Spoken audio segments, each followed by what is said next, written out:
लगभग 50,000 करोड़ रुपए की महत्वपूर्ण विकास परियोजनाओं की आधारशिला रखी और उद्घाटन किया। इन परियोजनाओं में बुनियादी ढांचे, स्वास्थ्य, शिक्षा, रेल और रोजगार सृजन से जुड़ी योजनाएं शामिल हैं, जो बिहार के समग्र विकास और क्षेत्रीय समृद्धि को बढ़ावा देंगी। प्रधानमंत्री नरेंद्र मोदी ने बिहार में ही 24 अप्रैल को आतंक के खिलाफ कड़ी कार्रवाई करने का जो वायदा किया था, उसकी यादों को ताज़ा किया। उन्होंने कहा कि आज जब वे बिहार आए हैं तो अपना वचन पूरा करने के बाद आए हैं। अभी पहलगाम में जम्मू कश्मीर में आतंकी हमला हुआ था। हमारे कितने निर्दोष नागरिक मारे गए। इस जघन्य आतंकी हमले के बाद, एक दिन के बाद मैं बिहार आया था और मैंने बिहार की धरती से देश को वादा किया था, वचन दिया था, बिहार की धरती पर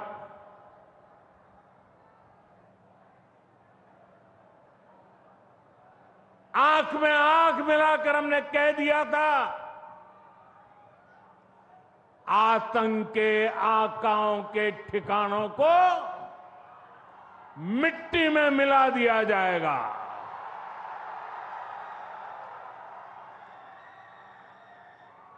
बिहार की धरती पर मैंने कहा था, उन्हें कल्पना से भी बड़ी सजा होगी।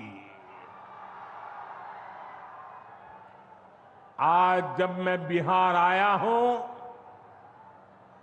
तो अपने वचन पूरा करने के बाद आया हूं।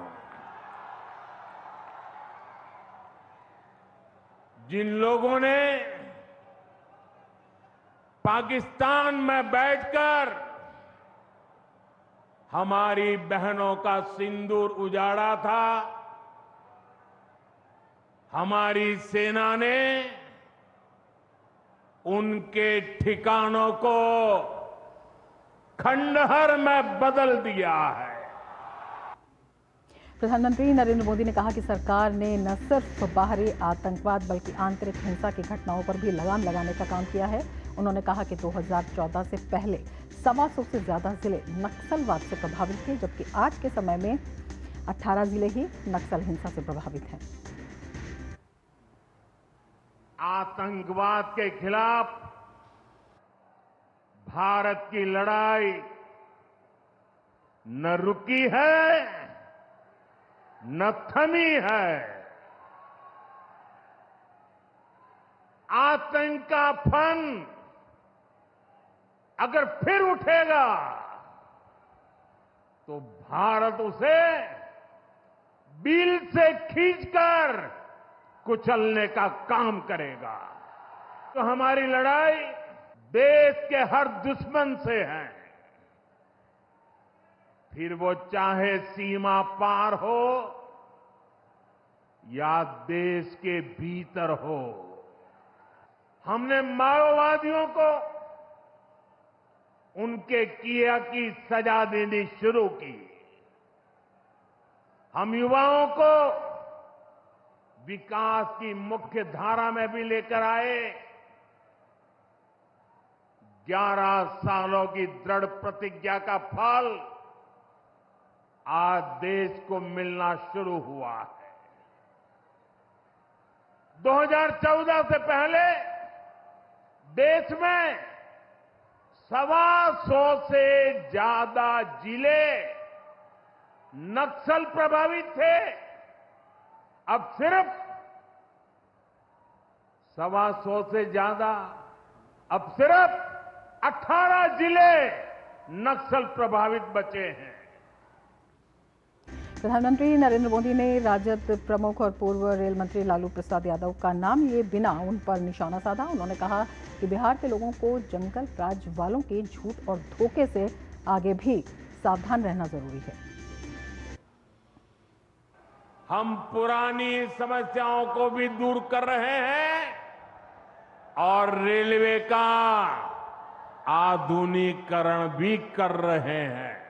ये काम पहले भी हो सकते थे, लेकिन जिनके ऊपर बिहार को आधुनिक ट्रेनें देने की जिम्मेदारी थी, उन्होंने रेलवे में भर्ती के नाम पर आपकी जमीन लूटने का काम किया, गरीबों की जमीन लिखवा ली। सामाजिक न्याय की उनकी यही तरीके थे, गरीब को लूटना, उनके अधिकारों को लूटना, उनकी मजबूरी का फायदा उठाना और खुद राजाशाही की मौज करना। बिहार के आप लोगों को जंगल राज वालों के झूठ और धोखे, उससे आगे भी सावधान रहना बहुत जरूरी है। बिहार को विकास परियोजनाओं की सौगात देने से पहले पीएम मोदी ने लोगों का विशेष अभिवादन किया। वे कार्यक्रम के मंच स्थल तक लोगों के बीच होकर पहुंचे, जहां लोगों ने पुष्प वर्षा कर पीएम मोदी के प्रति अपना आभार व्यक्त किया। इसमें बड़ी संख्या में महिलाओं की भागीदारी भी देखने को मिली।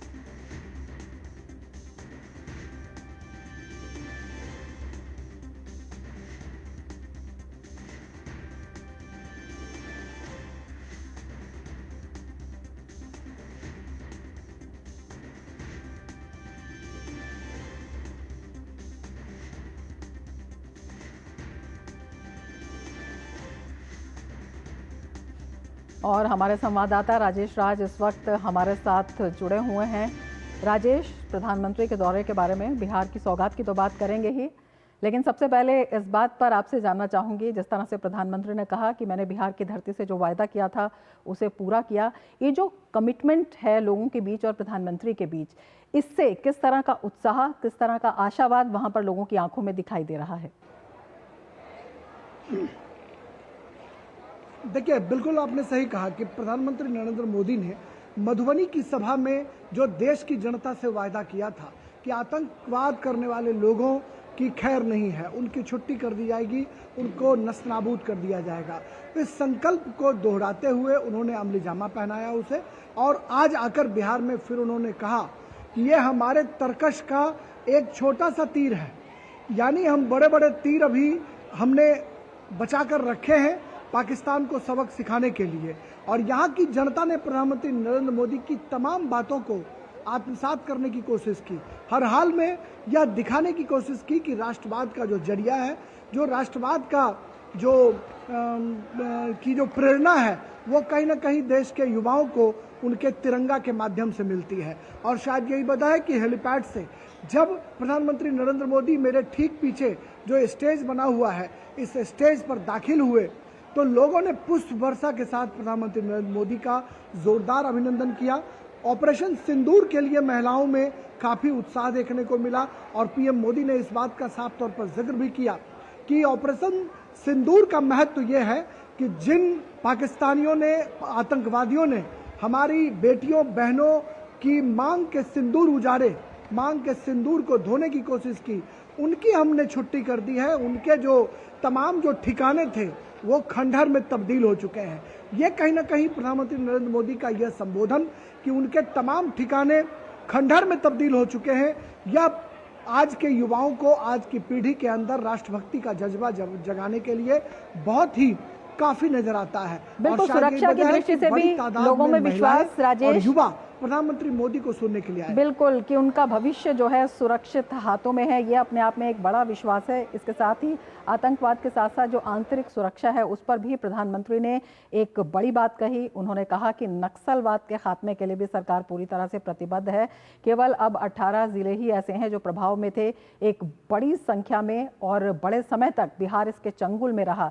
तो ये जो है, ये कितनी बड़ी बात है अगर हम बिहार के भविष्य की बात करते हैं, पीढ़ी की बात करते हैं, विकास की बात करते हैं, क्योंकि विकास भी तभी संभव है जबकि वहां पर शांति हो। देखिए बिल्कुल, यह जो शाहबाद का रेंज है जहां पर कि प्रधानमंत्री मोदी आज सभा को संबोधित करने के लिए आए, यह रेंज कभी नक्सलियों की चपेट में था। खासकर औरंगाबाद की बात करें, गया की बात करें, तो यह रेंज जो था वो नक्सलियों की चपेट में था। वजह साफ थी कि बेरोजगारी की समस्या थी, लोगों ने बंदूक उठा रखे थे। आज इस शाहबाद रेंज में 4 लेन और 6 लेन का जाल बिछ चुका है। कनेक्टिविटी के मोर्चे पर झारखंड, उत्तर प्रदेश और तमाम जो आसपास के जिले हैं, इन जिलों से लोग जो है अपने को कनेक्ट पाते हैं।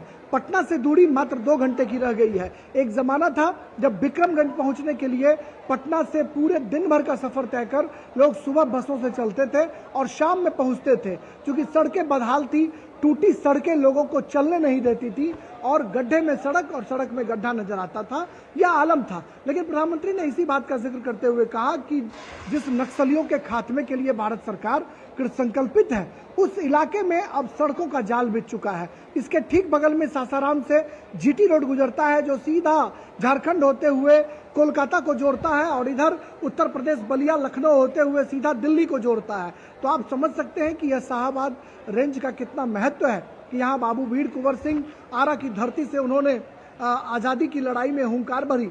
महाराणा प्रताप की जो गाथाएं हैं औरंगाबाद में हम जानते हैं, तो हम कह सकते हैं कि यह इलाका वीरों की भूमि है और शायद यही वजह है कि प्रधानमंत्री नरेंद्र मोदी ने इस वीरों की भूमि पर आकर युवाओं में देशभक्ति का जज्बा जगाने की कोशिश की, महिलाओं को कहीं ना कहीं जोड़ने की कोशिश की, महिलाओं से कहीं ना कहीं उन्होंने खुद को कनेक्ट किया और यह बताने की कोशिश की कि ऑपरेशन सिंदूर के जरिए कैसे माँ बहनों बेटियों की इज्जत को बचाने की कोशिश भारत सरकार ने की और कैसे देश के जवानों ने शहादत देकर ऑपरेशन सिंदूर को चलाया। इस बात का उन्होंने स्पष्ट तौर पर जिक्र किया। और आज पूरे बिहार में 6 लेन 4 लेन जो है ब्रिज, ओवर ब्रिज, सड़कें ये तमाम बिछ चुकी हैं, तमाम जाल जो हैं बिछ चुके हैं। और पीएम मोदी ने एयरवेज के मामले में भी बिहार को समृद्ध करने की बात करी। उन्होंने कहा कि हम पटना एयरपोर्ट का कल लोकार्पण करने का सौभाग्य मिला।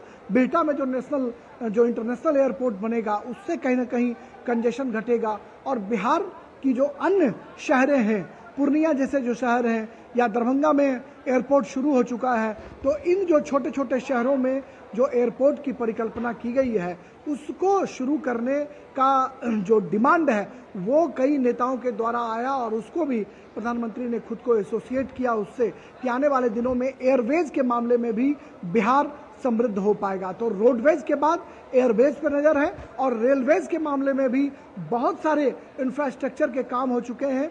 वंदे भारत जैसी ट्रेनें चल चुकी हैं और पीएम मोदी ने इस बात का जिक्र भी किया कि सासाराम से आज 100 ट्रेनें चलती हैं।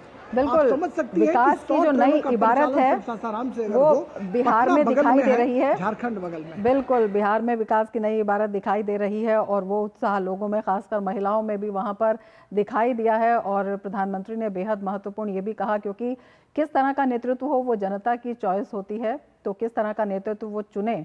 उन्होंने उस बात पर भी कहा कि जो जंगल राज पहले था, जो राजशाही पहले थी और लोगों के विकास की कीमत थी, उस पर भी सावधान रहे। बड़ा विस्तृत विषय है, समय सीमित है। राजेश, बहुत शुक्रिया तमाम जानकारी के लिए। और मिड डे प्राइम में आगे बढ़ेंगे, लेकिन उससे पहले लेते हैं एक ब्रेक। आप देखते रहिए डीडी न्यूज़।